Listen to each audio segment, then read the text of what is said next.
Because as the head of innovation, sometimes people think that my role is to create some whizzy things, some shiny things, and talk about, whether it's flying cars or something else. Actually, my role is about solving problems right now and thinking about in the future what innovative solutions can help us deliver better value for our citizens.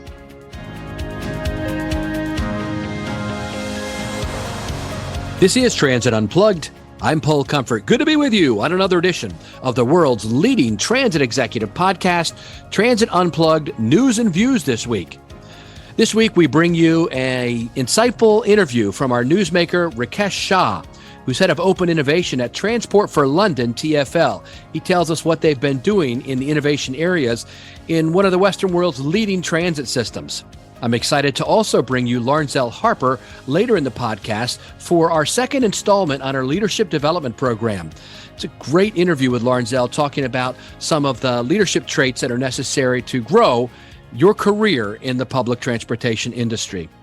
But first, as always, we take a look at headline news from the public transportation industry. One of my favorite rail services around the world is our United States National Rail System, Amtrak, and they have taken the first step to completely re-equip the Amtrak long-distance network that provides vital service on 14 overnight routes from coast to coast.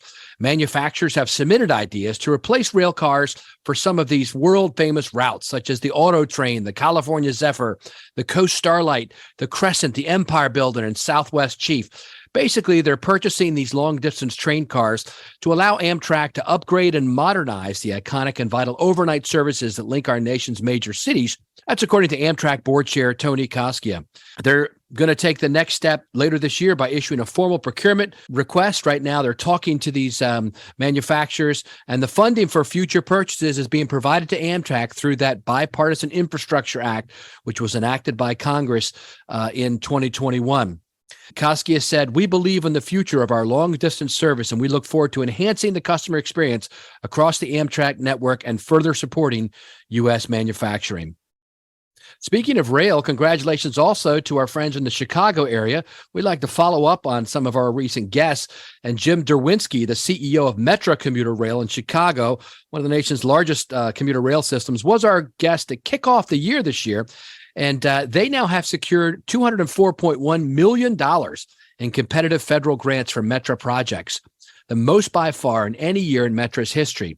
The amount includes the largest discretionary grant Metra has ever received, $117 million for the next phase of the Union Pacific North Line Bridge Replacement Program. Jim Derwinski said, "Metra had a phenomenal year when it came to winning competitive grants, and we credit our hardworking and supremely effective Illinois congressional delegation for that success."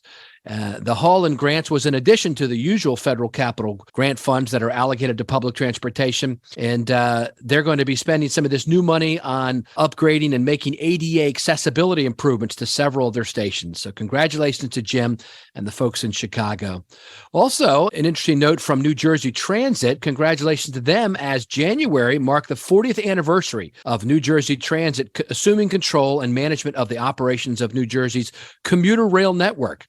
They started their service on January 1st, 1983. The first New Jersey Transit trains departed to Hoboken and Penn Station, New York, with crews that were now officially New Jersey Transit employees. They've made numerous improvements over the years. According to Kevin Corbett, New Jersey Transit president and CEO, he said, "With a proud legacy behind us, an extraordinary team now in place, major rail infrastructure projects like the Portal North Bridge Replacement Project currently underway, and 138 new multi-level rail cars beginning to arrive in 2024. The future looks very bright for this essential division of New Jersey Transit, and most importantly, for the millions of customers who depend on it every year." And finally, out of Washington, D.C., with a change in party control of Congress, the House of Representatives, the American Public Transportation Association, representing our $80 billion industry that directly employs 450,000 people and supports millions of private sector jobs, extended its congratulations this last week to U.S. Representative Sam Graves, Republican from Missouri, on being elected by the Republican Conference as the chair of the House Committee on Transportation and Infrastructure, more commonly known as the T&I Committee. Chair Graves was most recently the ranking member of the T&I committee, and according to APTA, has a deep understanding of how forward-looking investments in infrastructure can fundamentally impact and benefit our communities, our economy, and Americans' daily lives. Congressman Sam Graves, now chairman of the U.S. House of Representatives Committee on Transportation and Infrastructure. And now on to our interview with Rikesh Shah. Make sure you stay tuned to the end of the podcast to hear from Larnzell Harper, who is going to give us a talk on leadership. And if you like the podcast, make sure you like it on whatever platform you're listening to. Maybe leave a comment and share it with your friends on social media to help spread the news. You too can be a transit evangelist. This is Transit Unplugged. I'm Paul Comfort. Good to be with you on another edition of the world's leading transit executive podcast, Transit Unplugged. And today I'm excited to have with us as our newsmaker guest, my friend Rikesh Shah, who is head of open innovation at Transport for London, one of the finest transit agencies in the world. Rikesh, thank you so much for being our guest today and connecting with us from London. Thank you for having me, Paul. It's lovely to be here. Yes, Rikesh was also recently on our Transit Unplugged TV show that we filmed in Elea at the Commotion show. Rikesh, that was a pretty good show. What have you done since then? Yeah, so we've had the holidays, and I spent my holidays, the festive period, in India. It was lovely to spend some time with my family out there, and also I got a time to really understand the role that mobility is playing in the multiple cities across India. And the role of mobility is critical, both for the movement of freight, but also for the movement of people. And what I'm seeing is a massive change from when I was in India 4 years ago, in terms of the role that four-wheelers playing, the cars playing, the role of electrification, both on the bus network and other forms of transport, but also how people are thinking about cycling and being more active. And also, there's a recognition that more needs to be done on road safety. Sadly, I've heard there's about 400,000 deaths per year in India, and then that's a big priority for the country. Yes, absolutely. Well, that's good. I appreciate you giving us a little perspective on what's happening in India. Now let's flip over to the UK, where you've worked there at TfL for almost 22 years now. Tell us about the agency itself a little bit and what your role is there. So Transport for London is the integrated transport agency for our city. Pre-pandemic, we're responsible for about 31 million journeys every day, 31 million trips every day in London. Our role, we report into the Mayor of London. Our role by 2041 is to have 80% of trips to be made by walking, cycling, and public transit. So there's a significant focus on mass transit and active travel. Are you saying 80% of all the trips in London? Correct. Yes. Wow. That's quite a goal. And it's really important because what we want is we want a healthier London. We want people to be more active. We want to reduce type 2 diabetes, obesity. We want people to be breathing in right airs and challenges around respiratory diseases.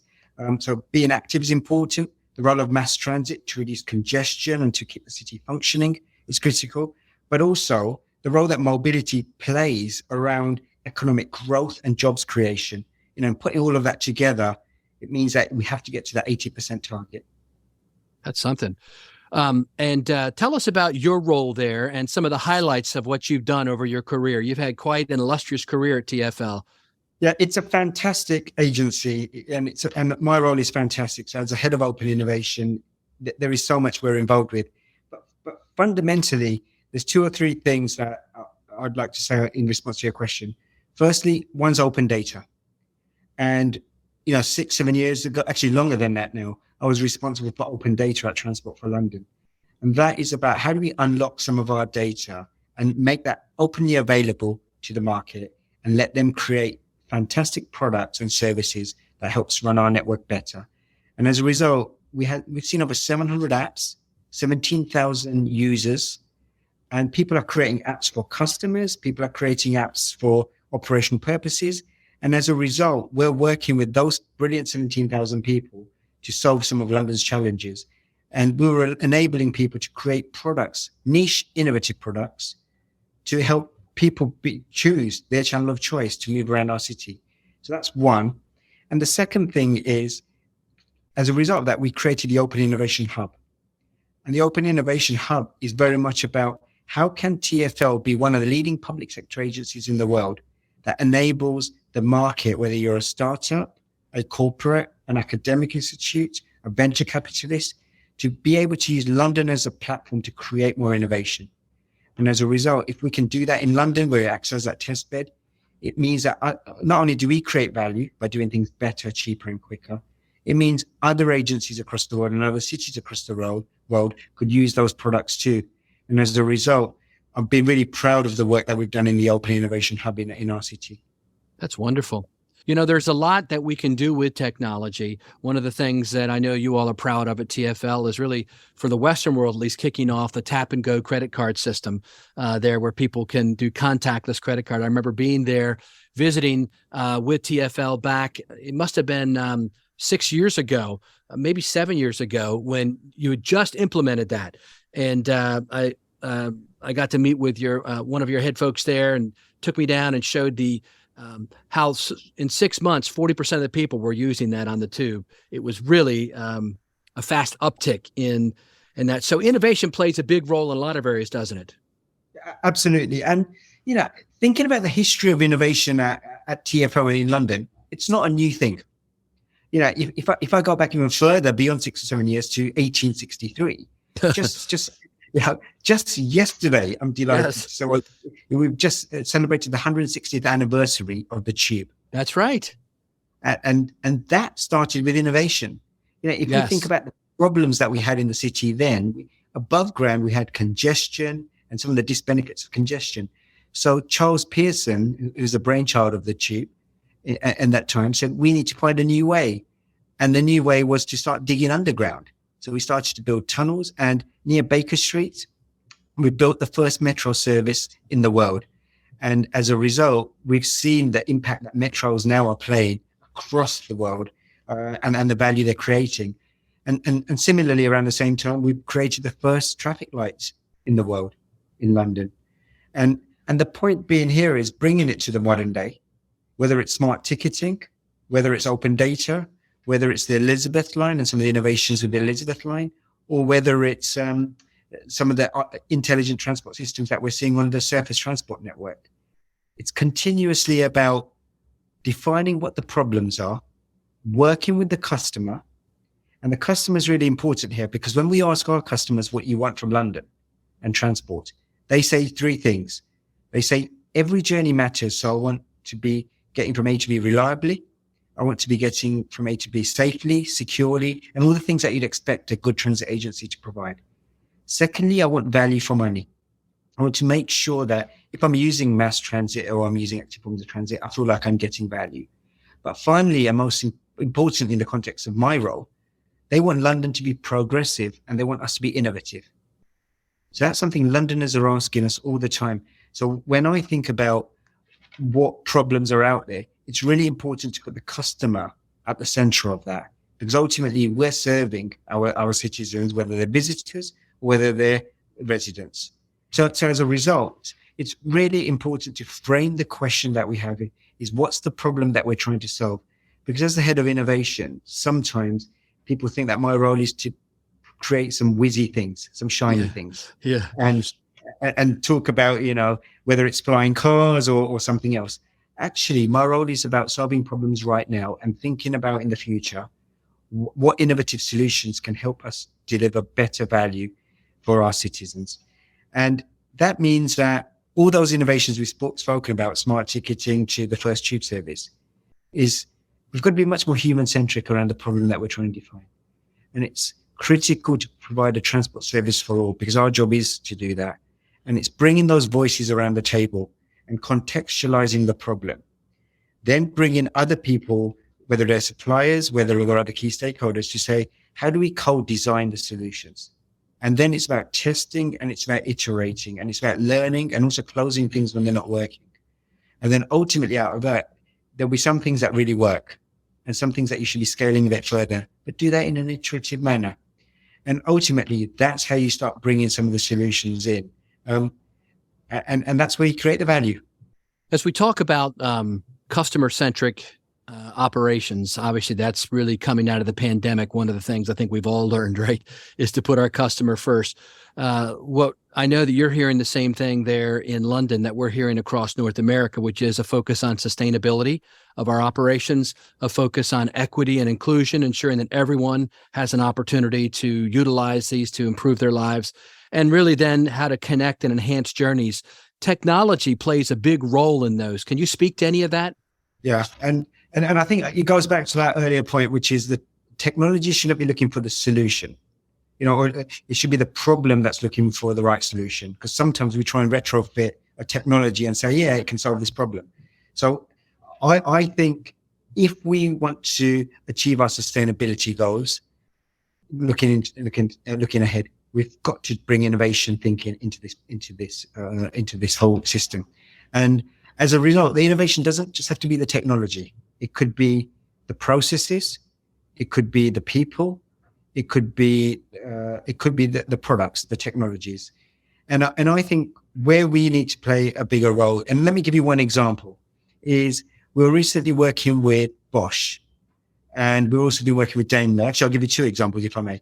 Sure. And the Bosch one was, we were testing a hypothesis, which was, if we've got Brixton High Street, which is in South London, and it's quite densely populated. And what we wanted to test is, if you held traffic back away from the densely populated area and it smoothly flowed through the densely populated area, what impact is it having to the air that you're breathing in? And that was the exam question. And what we found is, when it came to the innovation in the sensor space of how you can accurately measure what's going on, a lot of the sensors that were out there were at a macro level. And that gave you a good holistic view of what's going on in a particular area, but it didn't give you the view at a hyperlocal level where you're actually breathing the air in. So what we started to do is we worked with Bosch on an R&D basis. And we said, could you give us that data of what Rikesh Shah, who's 5'7", is breathing in at this particular location? So we started to test these new forms of sensors. But that wasn't the only thing. Then when you start thinking about air quality, you need to understand the typology of the buildings in the area. You need to start understanding the weather patterns. You need to start understanding the types of vehicles that are actually going through at a given junction. So we did this, and we brought Bosch together with King's College London, with Here Maps, with multiple other players. So this is where we're doing a co-collaboration piece to solve a particular problem. And what we found is, we got some things wrong at the beginning, where the sensors were in the wrong location, the sensors weren't working quite right. But after some iteration over a series of weeks and months, we got the right model. And what we found is, it actually reduced the exposure to bad air by 20% by doing this experiment. And as a result, we are now applying this same principle, the same model now, for a series of traffic light changes, hundreds of traffic light changes across London, based on a similar road layout. So that's an example there of starting with the problem, testing, trialing, but also think about how do you scale it at the end so you create sustainable value and benefits realization. So that's one example. And if I could give you the other one. Yeah, that's interesting. Give me that other one. Yeah. So with Mercedes-Benz. So there are thousands of Mercedes-Benz in London. And in London, tragically, we had 73 deaths last year on the road network as a result of road collisions. And what we wanted to know is not just responding to those road collisions and seeing what innovations you could bring in, but also seeing how do we better predict and risk profile where an incident may take place, because that's how you can get to vision zero. And what we're doing with Mercedes and others now is, an average car has over 100 sensors. And based on those sensors, you know where cars are suddenly disproportionately accelerating, skidding, swerving, entering slippery surfaces. And the experiment with Daimler was, could we better risk profile where a road collision may take place? And as a result, we can put the right interventions in place before they actually happen in terms of incidents. And we found some insights that we didn't know about before.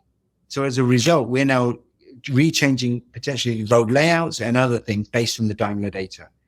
And also as a result of that activity, we're now working with cycling groups, we're working with fleets and others. And you're now aggregating a picture of London where you could better invest your road safety investments to ultimately help us get to Vision Zero. So two very different examples, but examples of where we're trying new innovative ways of adding value to our city.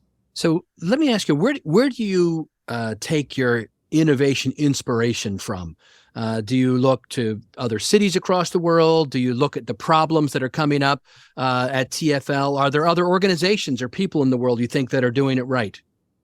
So my inspiration comes from multiple sources, and it could be other cities, it could be other industries, or it could even be internal colleagues. It comes from a wide range of sources, and I think the fundamental point here is that TfL can't do everything itself.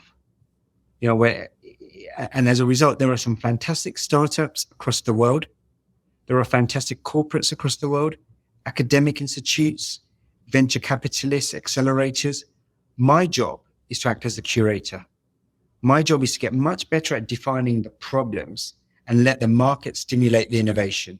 And then I need to create the conditions internally that allow us to effectively test and ultimately scale and get the benefits realization. So answering your question, where I get the inspiration from is when we best define our problems and we go out to the market. Whether it's one person that's just created a brand new product, or whether it's a large corporate that's investing its R&D investments, having those conversations is when I come back and say, boy, there is so much out there that can create value for us. Let's change that culture in my business. Let's find those right people that really want these problems solved. And let's think about doing things better, cheaper, and quicker. And every time I have conversations like I'm having one with you, or other people in the market, I come back in my organization and say, there's another good idea here. How do we bring it in and how can it add value? But it's not innovation theater. It's about solving problems. My last question to you is the flip side. What do you see as barriers to innovation? Yeah. And I think the public sector in particular has quite a bad image when it comes to innovation. That's right. And some of the cultural barriers could be procurement.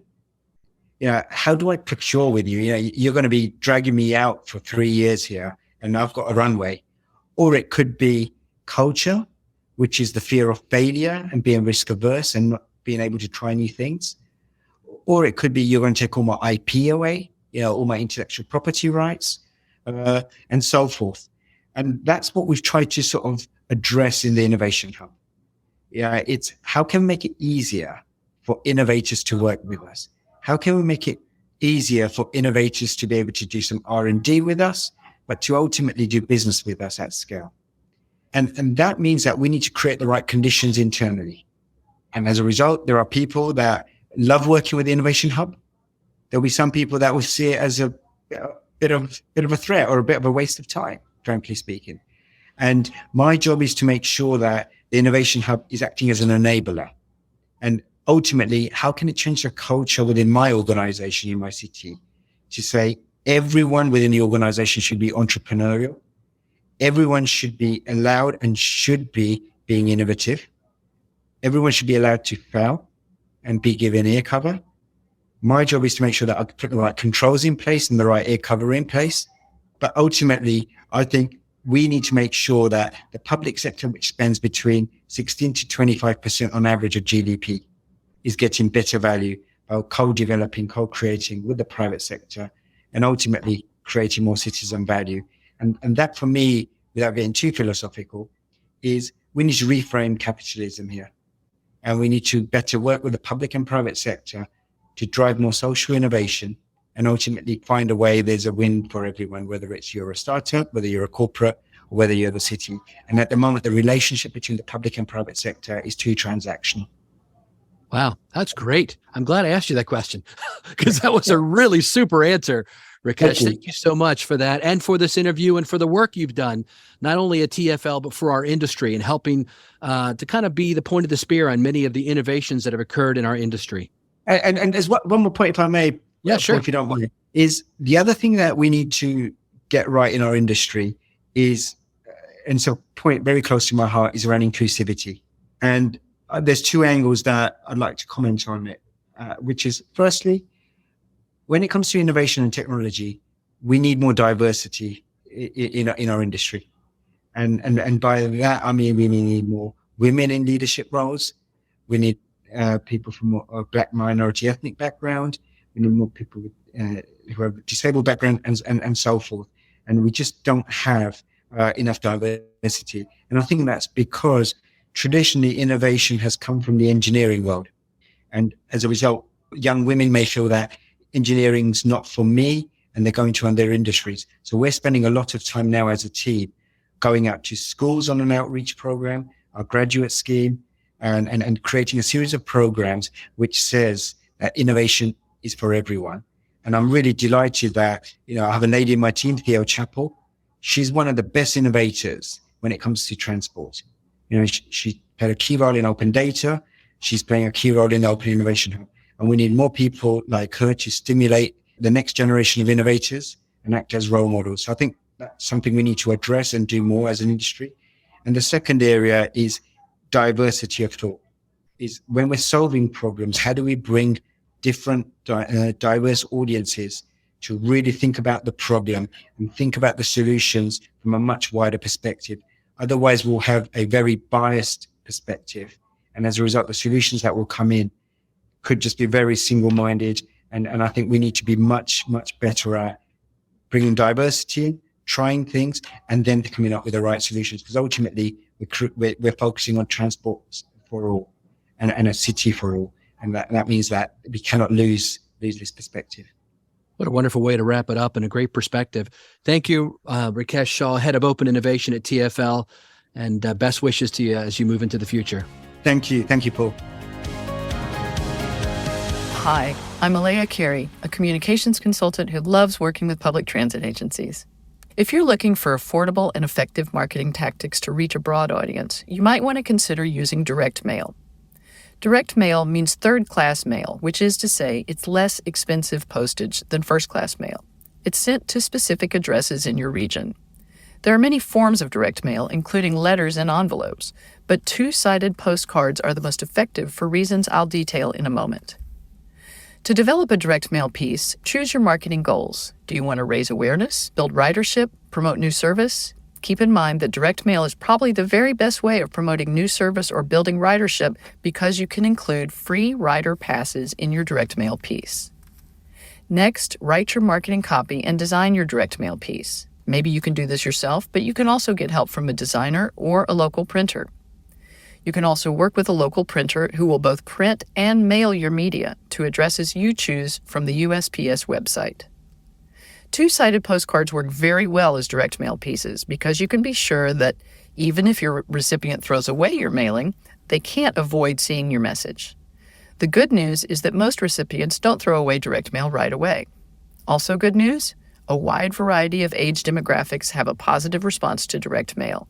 The tactic is especially effective in reaching both millennials and baby boomers, and that's rare. If you'd like to talk more about direct mail or anything else related to communications and public transit, look me up on LinkedIn. My first name is spelled E-L-E-A, last name C-A-R-E-Y.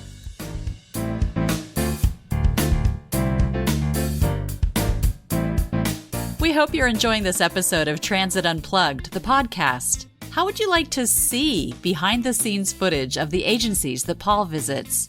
Then be sure to check out the new Transit Unplugged TV on YouTube, where transit evangelist Paul Comfort dives into the culture, the food, and the transit of major cities around the world.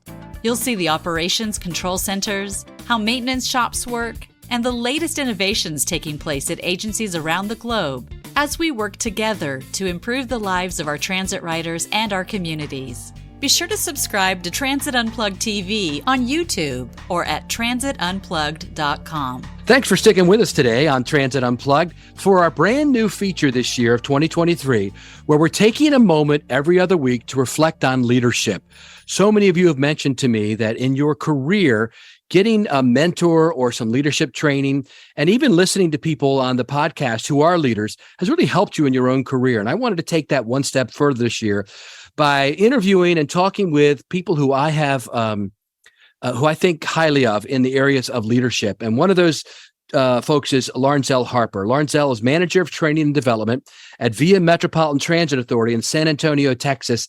Larnzell, thank you so much for being with us today on the podcast. You're welcome, Paul. I'm so happy to be here. I'm excited. This is something I've wanted to do for a long time, and I'm happy. Very good. Well, today we're going to talk to you about three important topics when it comes to leadership. Larnzell, in addition to being a trainer at a transit agency, you've spent quite a bit of time getting trained yourself and giving leadership talks like I've done over my career. Tell us a little about yourself and your background in leadership. Background in leadership actually started as a bus operator at Chicago Transit Authority. I can never forget, I can still remember as clear as day, walking into the training center the first day and seeing the manager and saying to myself, that's the leader I want to become, because he was so friendly. He greeted us, and I just thought it was a special touch. So from there, I went from operating a bus. There, I went to developing and writing, creating training programs, to actually being a manager in bus operations. And then fast forward, I'm actually a manager of training development in San Antonio, as you mentioned earlier. That's great. And you've taken a special interest in leadership development, haven't you?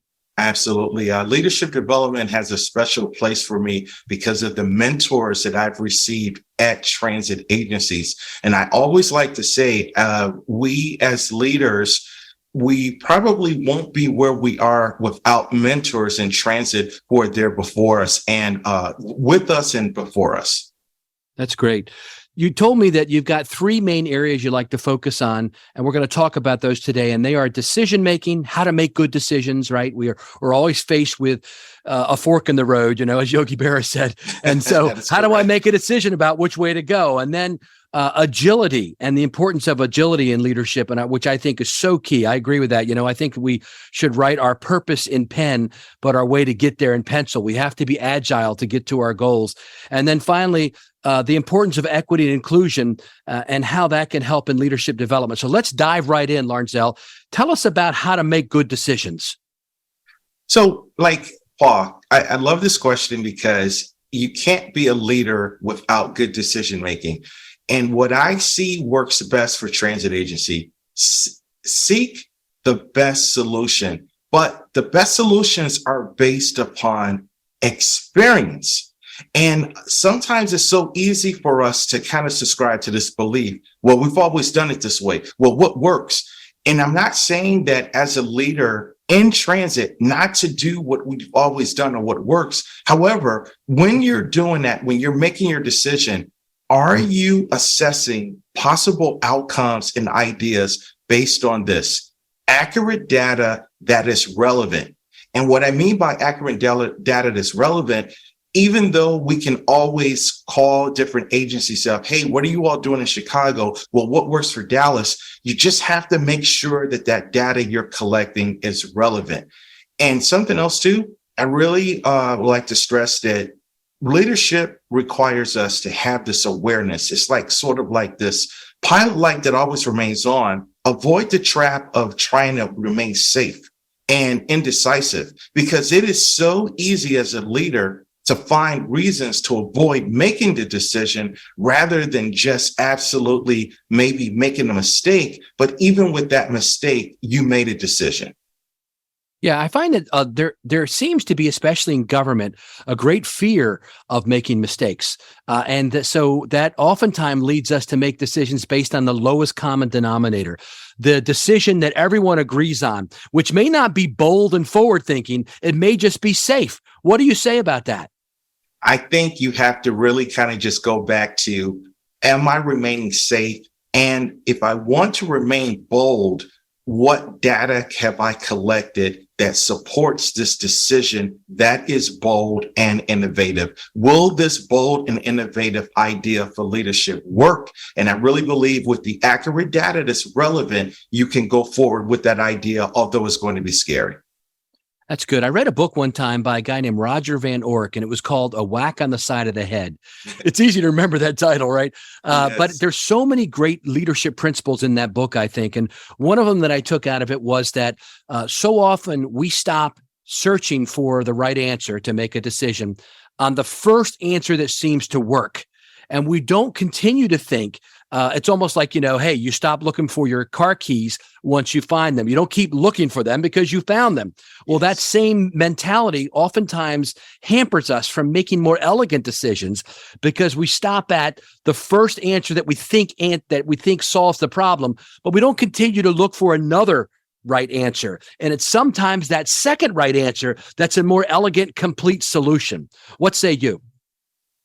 I agree with that. I agree because from what I'm hearing from that, what you're saying, Paul, it kind of is like I've spent a lot of time in training, and so a lot of leaders in transit will use this. It's a toolbox. You can't repair a car and refrigerator using the same tools, but you're keeping all of those in one place. And so you're exactly right. As cliche as it is, you have to have a toolbox of how you're going to get solutions to any problems you have. And I think that's the key to leadership with decision making. What's in your toolbox?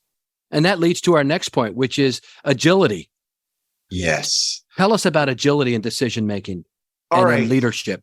So agility is something that every leader, whether it's transit or government, public service, you're just going to have to face this.